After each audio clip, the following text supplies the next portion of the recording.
Escuchemos al pastor Víctor Manuel Buitrago y la sabiduría de la palabra de Dios para hoy. Bienvenidos a nuestra lección número 10 de Filipenses, la carta del gozo cristiano. Vamos a empezar con una oración. Padre, te damos gracias por tu amor, por tus bendiciones. Gracias porque podemos estudiar tu palabra en esta manera en que lo hemos venido haciendo. Y te suplicamos ahora que tu Espíritu Santo nos ayude, Señor, a entender, comprender más lo que tú tienes para nosotros. Gracias en el nombre de Cristo Jesús. Amén. Muy bien, voy a empezar leyendo Filipenses capítulo 4, versículos 1 o el versículo 1. Hoy abarcaremos en nuestra lección número 10 el capítulo 4 hasta el versículo 7, del 1 al 7. Empezaré leyendo el versículo 1.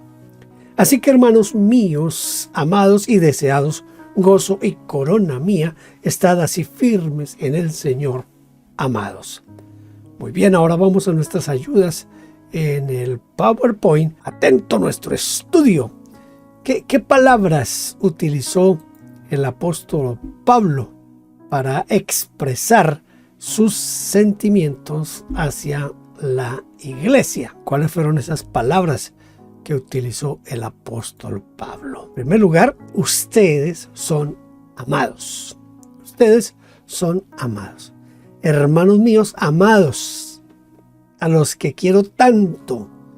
Lo dijo al principio de la oración y al final. Hermanos míos y amados, estad firmes en el Señor, amados. Podemos ver entonces que el apóstol Pablo considera a los filipenses como muy amados.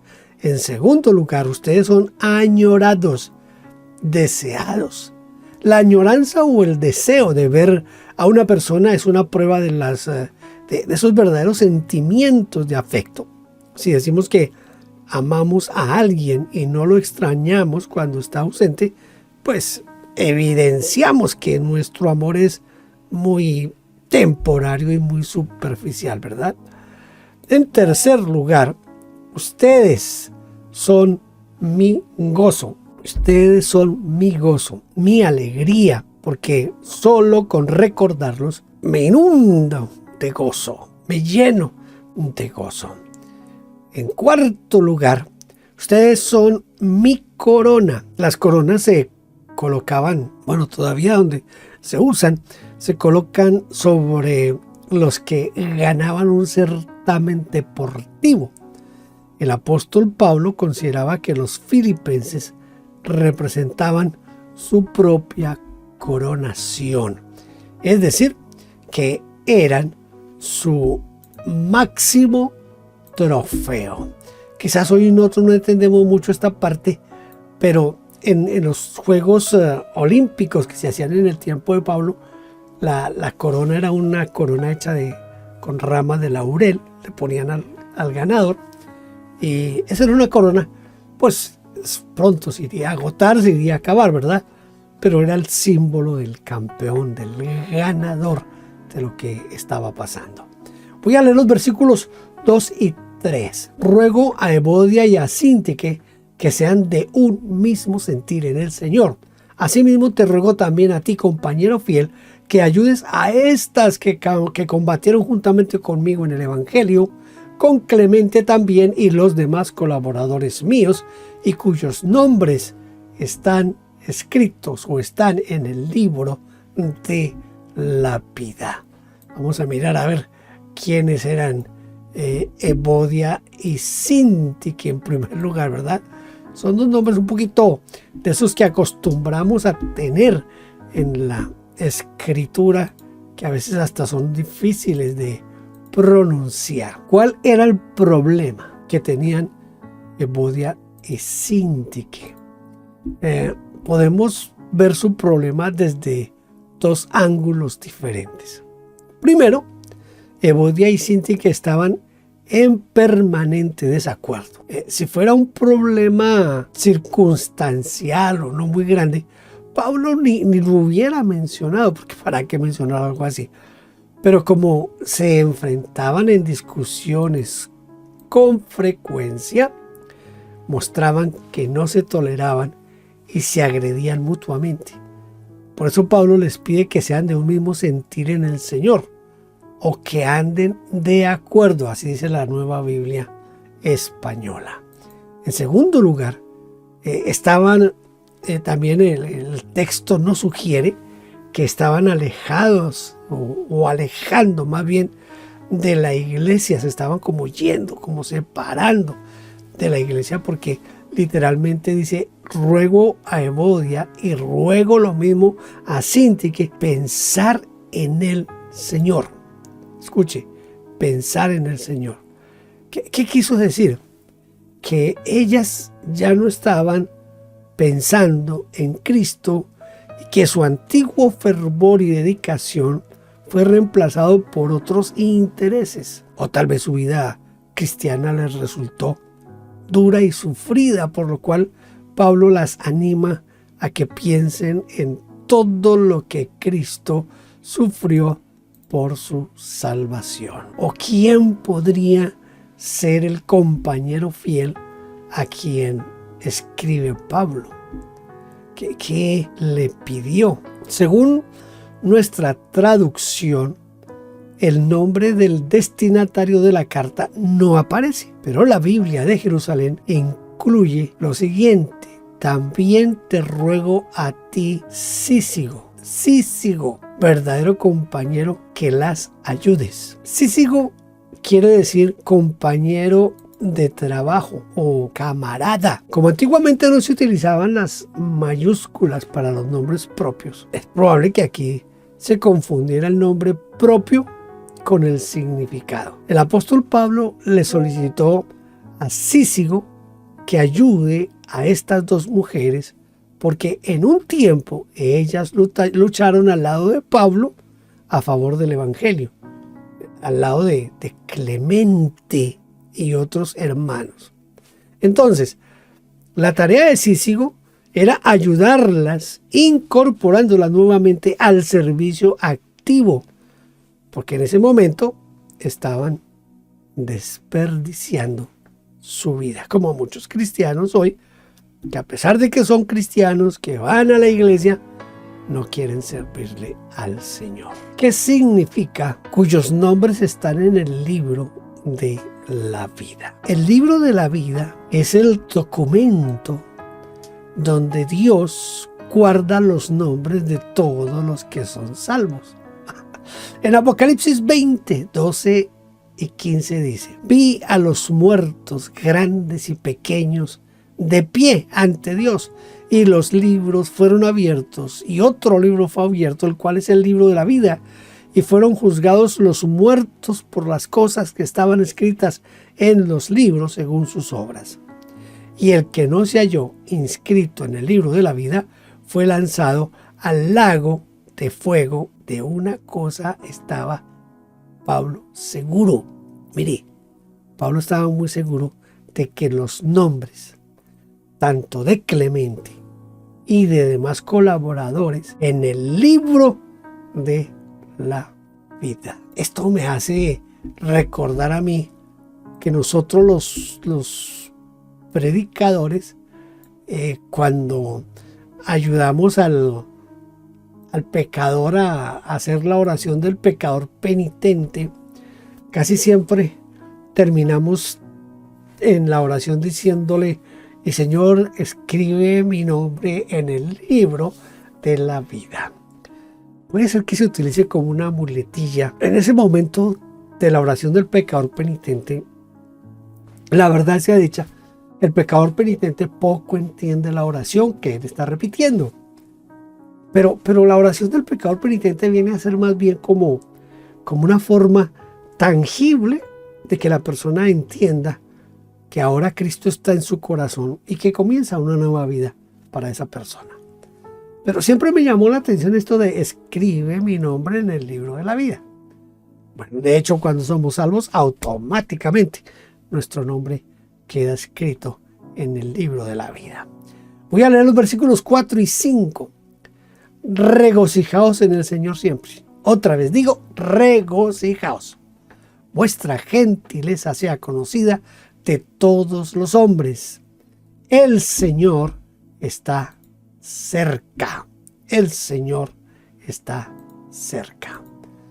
¿Qué quiere decir el apóstol Pablo aquí con este regocijaos? Regocijaos en el Señor. Por eso en la introducción siempre les menciono que esta es la carta del gozo cristiano. Regocijo significa alegrar, causar gozo o placer, sentimiento intenso de alegría. Es el acto con el que se manifiesta la alegría. Por ejemplo, saltar, danzar, gritar, reír, a veces hasta llorar. Hay muchas formas de mostrar el gozo y el regocijo. ¿Qué conclusiones podemos sacar de la frase regocijaos en el Señor siempre? Otra vez digo, regocijaos. Mire, podemos concluir primero que el regocijo es una acción que puede ser manejada o puede manejarse a voluntad. Yo quiero que usted preste bien atención a esto. Se puede manejar a voluntad el regocijo. Uno decide estar alegre porque de otra manera el apóstol Pablo jamás hubiera escrito regocijaos en el Señor siempre. Este es el resultado de la decisión del corazón de buscar motivos para estar felices, y el motivo mayor es en el Señor, no en las circunstancias. El regocijo es un estilo de vida, regocijados en el Señor siempre. Hay muchas cosas que hacemos siempre, por ejemplo, comer, dormir, respirar, trabajar, descansar, leer, pensar, viajar, de tantas cosas que hacemos con regularidad, ¿verdad? Deberíamos añadir que esa parte de nuestra vida diaria, por nuestra decisión, debe ser estemos siempre alegres o con regocijo. Y tercero, el regocijo es un deber, porque la palabra está en modo imperativo. Es una orden. Miren cómo dice regocijaos. En la versión que yo tengo tiene los signos de admiración que se usan también para una orden. De todos nuestros deberes cristianos, la alegría no figura en la lista. Si preguntamos a cualquier creyente cuáles son los deberes de un cristiano, mire, él nos puede hacer una lista más o menos. Nos puede hacer una lista que como que abarque que sea bautizado, ¿verdad? Que asista a la iglesia, que asista al grupo de oración o al grupo del crecimiento, que lea la Biblia, que ore, que ayune, que tenga un liderazgo, que tenga un ministerio. Toda esa sería una lista que nos darían a nosotros, las personas a quienes preguntáramos eso. Quizás añadirían cosas como no robar, no matar, no mentir, no emborracharse, ese tipo de cosas. Pero yo no creo que muchos vayan a incluir en la lista de nuestros deberes el regocijo. No. Yo prediqué alguna vez tomando Efesios, a ver si recuerdo, creo que es el 5:18, aunque no estoy seguro, pero en Efesios dice que no se embriaguéis con vino en lo cual hay disolución, sino antes bien sed llenos del Espíritu Santo. Note que es una orden de Pablo aquí, ser lleno del Espíritu Santo, y que soy yo que tengo que llenarme del Espíritu Santo. Es un imperativo, un mandato. Aquí cuando está diciendo regocijaos, es más o menos la misma, como la misma línea de pensamiento. Hay cosas que en nuestras iglesias, nosotros como ministros, como pastores, hemos fallado en no hacer ese énfasis, en que es una obligación, una obligación que nosotros, primero, seamos llenos del Espíritu y segundo, que siempre estemos gozosos. ¿Cómo estar gozosos? Mire, en este país donde yo vivo, en Canadá, muchos llegan aquí y una de las primeras cosas que se quejan es del sistema de salud. Pero mire, yo no sé cuántos países en el mundo tienen estas posibilidades que tenemos nosotros aquí en Canadá. Yo tengo una tarjeta que me da el gobierno, que es como mi identificación para ir a todo lo que tenga que ver con asuntos de salud. Voy a buscarla aquí y voy a tratar de mostrársela, que usted la vea. Tenemos esta tarjeta. Esta tarjeta es la tarjeta de salud. Mira, con esta tarjeta, en la semana pasada yo estuve en el hospital por un asunto no muy grave. Pero escuche, fui al hospital, nosotros llegamos un poquitito antes de las 8 de la mañana y ya antesitos de las 3 ya habíamos salido. Pero usted dirá, uy, todo ese tiempo en el hospital. Sí, fue bastante tiempo, pero escuche, durante ese tiempo me hicieron exámenes de sangre, me examinaron 2 veces, me examinaron mi ojo porque yo tenía problemas con el ojo derecho, me tomaron un TAC de contraste, me inyectaron un líquido en las venas y me tomaron un TAC. Es decir, me hicieron 3-4 exámenes, me vieron 3-4 médicos en ese lapso que les estoy diciendo, de un poquito antes de las 8 de la mañana a un poquito antes de las 3 de la tarde. ¿Cuánto pagué? Nada. No pagué nada, absolutamente nada, porque aquí en Canadá la salud la cubre el gobierno, el Estado. Pero aún así, hay muchos que se quejan porque tienen que ir al médico y no los atienden a los 5 minutos. ¿Qué es lo que le quiero decir? Que usted y yo tenemos que aprender a darle gracias a Dios por lo que tenemos. Y es una forma de regocijarnos.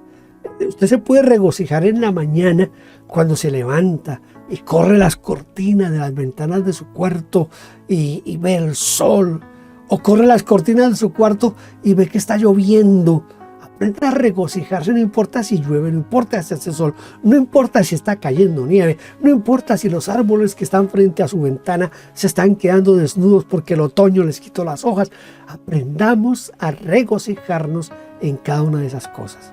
Cuando Pablo dice regocijaos en el Señor, lo está haciendo como una orden, como un mandato. Bueno, así que tengamos cuidado con esa parte. Seguimos aquí. ¿Qué significa gentileza? ¿Quiénes deberían la gentileza? ¿Quiénes son los que están llamados a ser gentiles? Gentileza significa buena disposición de la persona. Es decir, que la persona es una persona cortés, que tiene una desenvoltura, una amabilidad, una afabilidad, educación, elegancia. En el griego, Pablo utiliza la palabra epiekis, que debería significar, o que significa más bien, bondad, cordialidad, clemencia y consideración. Esta hermosa cualidad de los cristianos debería ser conocida por todos los hombres. Y esto debemos tener en cuenta si admitimos que la sociedad del primer siglo fue una sociedad endurecida por las guerras, las privaciones, la lucha por la supervivencia, donde se exaltaba el temple duro. El temple duro de la gente tenía que sobrevivir a las buenas o a las malas. Había una crueldad, especialmente en el circo romano, donde la vida no tenía ningún valor, donde los esclavos eran asesinados por cualquier error y las niñas recién nacidas eran abandonadas a su suerte en las plazas para que murieran. Evidentemente mostraban que no había lugar para la gentileza y la amabilidad. De pronto aparece un tipo de gente que sonreía siempre, que se mostraba gozosa y feliz, que siempre respondía con amabilidad y respeto a todos, incluso con los esclavos. Gente que recogía a las niñas y a los niños abandonados, los alimentaba, los vestía, los educaba. Sin duda no podía pasar desapercibidos. De esta manera, cualquier cristiano se hacía notar más por su conducta que por sus palabras. Bueno, sin embargo, la situación del mundo ha cambiado, porque la amabilidad se ha vuelto parte de la comercialización. La gentileza se enseña para ganar clientes y el mundo ya no distingue a los cristianos por su gentileza o por su amabilidad. pero sí puede distinguirlos por su consideración, que es otro de los significados de la gentileza. Es decir, que podrán ser conocidos por buscar el bien de los demás, donde todos pelean por espacio. La luz del cristiano se ve cuando renuncia a favor del otro. Eso se nota, y lo nota más el Señor porque está cerca o próximo al lado de cada uno de nosotros. Gentileza, amabilidad, ¿cuánto hace falta eso hoy? Y nosotros como iglesia estamos llamados a participar de esa gentileza ante los demás. Los versículos 6 y 7 dicen: por nada, escuche, por nada estéis afanosos, sino sean conocidas vuestras peticiones delante de Dios en toda oración y ruego con acción de gracias, y la paz de Dios, que sobrepasa todo entendimiento, guardará vuestros corazones y vuestros pensamientos en Cristo Jesús. Aquí hay una riqueza impresionante en estos dos versículos, pero riqueza de esa que de verdad tenemos que aprender a aprovechar. Cuando Pablo dice por nada estáis afanosos, ¿qué significa? Afán significa anhelo vehemente, y es entregarse a una actividad con todo interés. Afanoso quiere decir también muy penoso o muy trabajoso, pero en griego significa además preocupación, ansiedad. Por eso algunas versiones traducen: no se inquieten por nada se preocupen o no se angustien por nada. Depende de la versión que usted lea, va a encontrar diferentes formas de traducir este término. ¿De qué manera podemos ser libres de nuestras preocupaciones y de nuestras angustias? La piedad, la preocupación o la angustia no siempre se pueden controlar, principalmente cuando existe algún peligro real o a veces imaginario, o cuando vemos que no podemos terminar un trabajo o estamos a punto de perder, por ejemplo, un vuelo, o cuando no podemos pagar las deudas o nos informan de alguna enfermedad grave, ya sea en nosotros mismos o en un familiar. Continuamente podemos ser asaltados por estos y otros afanes, para los cuales el apóstol Pablo nos muestra una vía de escape y liberación diciendo, note lo que dice Pablo: no se angustien por nada, en lo que sea, mire, en lo que sea, presenten ante Dios sus peticiones con esa oración, esa súplica que incluyen acción de gracias. Así la paz de Dios, que supera todo razonar, custodiará su mente y sus pensamientos por medio del Mesías Jesús. Esto dice la Nueva Biblia Española. La paz que viene de Dios tiene poder para gobernar nuestro corazón, nuestra mente, para mantenernos en Cristo Jesús. Cuando uno ora a Dios con ruegos y súplicas, luego termina agradeciendo por la respuesta con abundantes palabras de gratitud, sucede lo que a veces nosotros ni lo creemos ni lo esperamos. Y es que la paz de Dios viene a nosotros y se planta como un soldado para custodiar nuestro corazón, para que no seamos invadidos de malos pensamientos, de malos presentimientos, de dudas, temores, ansiedades, imaginaciones sobre lo que pudiera pasar. El soldado de Dios llamado paz, escuche, ese soldado que se llama paz o que se llama bienestar, es el que guardará, vigilará, custodiará todo lo que sentimos o pensamos en Cristo Jesús. Lo que Pablo nos escribió aquí, escuche, lo que Pablo nos escribió aquí en este pasaje es algo muy especial.